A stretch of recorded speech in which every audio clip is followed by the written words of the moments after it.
فلموں میں دیکھا تھا اور کہانیوں میں سنا تھا، ناولز میں ہم نے پڑھا تھا کہ جس طرح کی کارروائی کی گئی ہے وینزویلا کے صدر کے خلاف کہ ان کے گھر سے ان کو اٹھا لیا گیا، نہ صرف ان کو بلکہ ان کی اہلیہ سمیت، یعنی کہ ان کو اٹھایا گیا اور پھر انہیں جو ہے وہ نیو یارک منتقل کر دیا گیا، اور اب سے کچھ دیر پہلے جو خبریں آ رہی ہیں کہ انہیں نیو یارک کی عدالت میں پیش بھی کر دیا گیا ہے۔ اب وہاں پر ظاہر ہے ان پر فرد جرم ہے، کچھ دہشت گردی کے الزامات ہیں، منشیات کی سمگلنگ کے الزامات ہیں، اور اس پر ظاہر ہے جو ڈونلڈ ٹرمپ صاحب ہیں وہ اب ایک سٹیپ آگے چلے گئے ہیں۔ ڈونلڈ ٹرمپ سے یہ بھی سوال کیا گیا کہ یہ جو وینزویلا پر آپ نے اٹیک کیا یہ رجیم چینج کے لیے تھا یا یہ تیل کے لیے تھا، کیونکہ ظاہر ہے ایک بہت بڑا وہاں پر جو ہے وہ ذخیرہ ہے تیل کا، بلکہ شاید دنیا کا سب سے بڑا، وہ شامی صاحب جو اس پر ڈیٹیل سے بتائیں گے۔ تو وہ جب ان سے پوچھا گیا انہوں نے کہا نہیں، میں نے ورلڈ پیس کے لیے کیا ہے۔ یہ سارا ماجرا، اور کیا دیگر ممالک کو بھی اب امریکہ سے خطرہ ہے اور اس کا میسج جو ہے وہ دنیا کے لیے کیا جا رہا ہے، اس پر جو ہے وہ ہم بات کرتے ہیں۔ شامی صاحب، حیرانی، پریشانی جنرلی یہ فلموں میں دیکھا، مشن امپاسبل موویز میں اس طرح دیکھا کہ جی پرائم منسٹر کو ہی جو ہے وہ اغوا کر لیا گیا، اور یہاں تو حقیقت میں انہوں نے کر دکھایا۔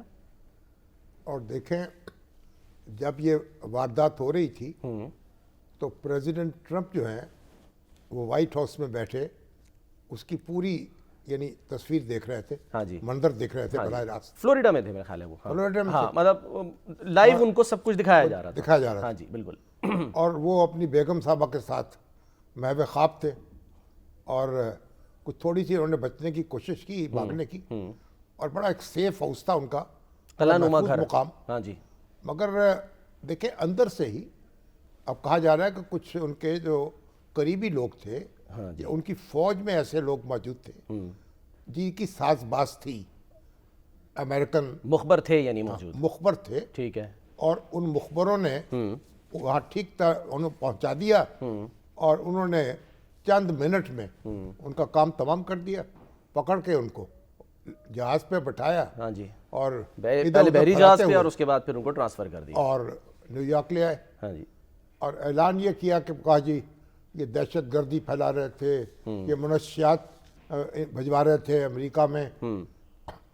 اب طرح طرح کی کہانیاں ہیں، اپنی اپنی کہانیاں ہیں، اس کے تجزیے ہیں دنیا جہان میں، وہ تجزیے ہو رہے ہیں کہ کیا وجہ ہے۔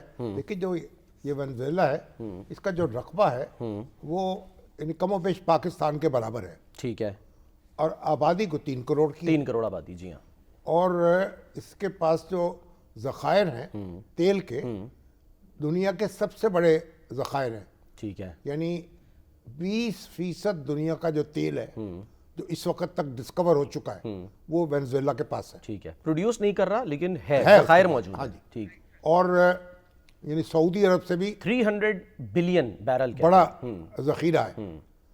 اب مسئلہ یہ ہے کہ یہ اس میں بھی انقلاب برپا ہو چکا تھا، آپ کو دیکھا نا کچھ عرصہ پہلے، کئی سال پہلے اس میں ایک آگئے ان کے حکمران، انہوں نے انقلاب برپا کر دیا، صدارتی نظام ہے وہاں، اب انہوں نے نعرے لگائے انقلاب کے، ہوگو شاویز، ہاں شاویز، ہاں جی، 2013 انقلاب کے نعرے لگائے، اور پہلے یہ انتقال امریکی ہوا، کمپنیز وہاں سے تیل نکالتی تھی، ان کا تھوڑا بہت دانہ دن کا چل رہا تھا، اب اس کے بعد انقلاب لائیں گے اور پھر دنیا جان میں شور مچایا، اور جو امریکہ کے مخالف ہیں ان سے اپنے تعلقات انہوں نے استوار کیے، نتیجے میں وہ وہاں بد امنی ہوئی، افراط زر ہوا، مہنگائی ہوئی، اب ان کے پاس اتنے وسائل ہی نہیں تھے کہ تیل کو نکال سکے، اور اب جو ہے اس کے بعد وہ دوسرے آ گئے، جو کیا نام ان کا، مدورو، نکولس مادورو، مدورو، ہاں جی، اب یہ کہتے ہیں کہ یہ کوئی بس کنڈکٹر تھے، بس ڈرائیور تھے، ڈرائیور تھے، ہاں جی، ہاں، تو ٹریڈ یونین لیڈر بھی تھے، بس ڈرائیور بھی تھے، ہاں جی، بس وہاں سے ترقی کرتے کرتے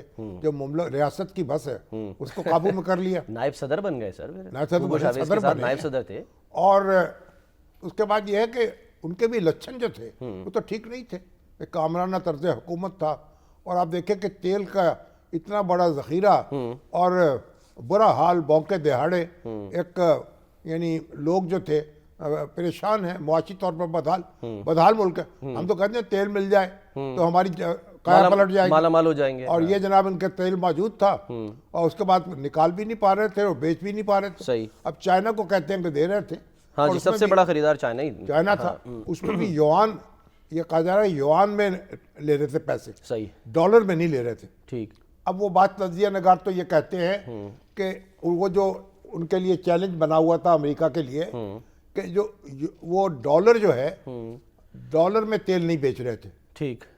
اور اب یہ کہانی ہے کہ جب ہنری کسنجر جو ہیں انہوں نے ڈیل کی تھی سعودی عرب نے ان سے کہ تیل بیچا جائے گا تو ڈالر میں بیچا جائے گا. صحیح. اسے ڈالر مستحکم ہوا اور امریکہ کو بڑا فائدہ ہوا.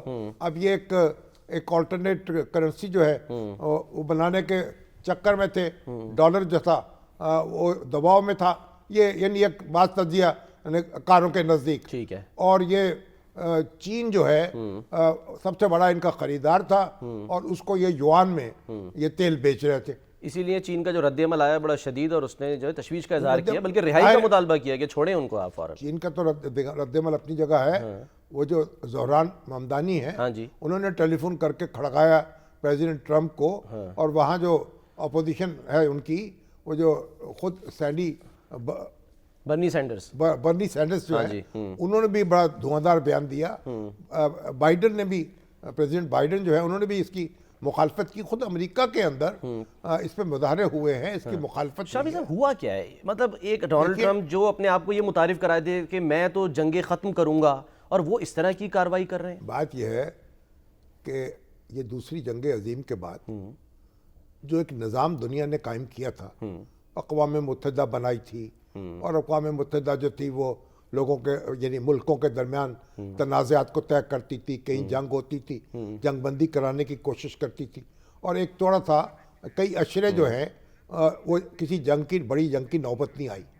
لیکن اب اس کے بعد تو معلوم ہوتا ہے دیکھیں جس طرح عراق پر چڑھائی ہوئی صحیح اور یک طرفہ طور پر پھر جس طرح سے آپ لیبیا کے ساتھ ہوا شام کے ساتھ ہوا درگت بنی پھر جس طرح آپ یہ اس کا مطلب یہ ہوا کہ معاملہ پھر وہیں کا وہیں جا رہا ہے.